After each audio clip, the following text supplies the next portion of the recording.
எத்தனை பேர் இந்த பரிசுத்தத்துக்கு போராடிட்டே இருக்கீங்க? போராடலாம் என்ன அர்த்தம் தெரியுமா?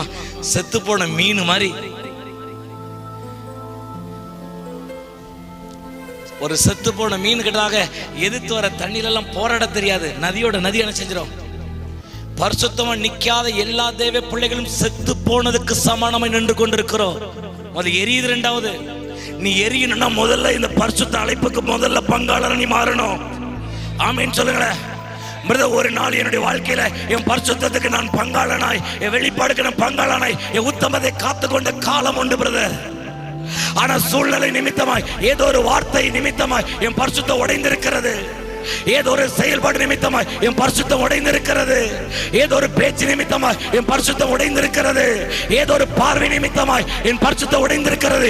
ஏதோ ஒரு இடத்துல என் பரிசுத்தம் இழந்திருக்கிறது. ஆனா திரும்பவும் சொல்லுகிறேன், உடைந்து போன அந்த இடத்தை இப்ப நீ உதறுவாய் என்றால் மீண்டும் இந்த விசேஷித்த ஆவியானவர் உன்னை பத்த வைக்க கத்த இறங்கி இருக்கிறது பார்க்கிறேன். கரங்களை தட்டி ரிசீவ்.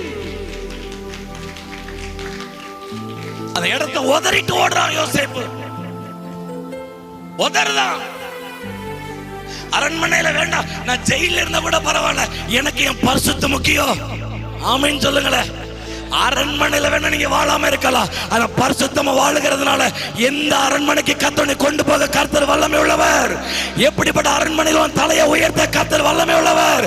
அப்படிப்பட்ட அதிகாரத்தை கர்த்தர் பங்குள்ளவனாய் ஒரு விசேஷ அழைப்பை கர்த்தர் உன் கரத்துல கொடுக்கிறதை நான் பார்க்கிறேன்.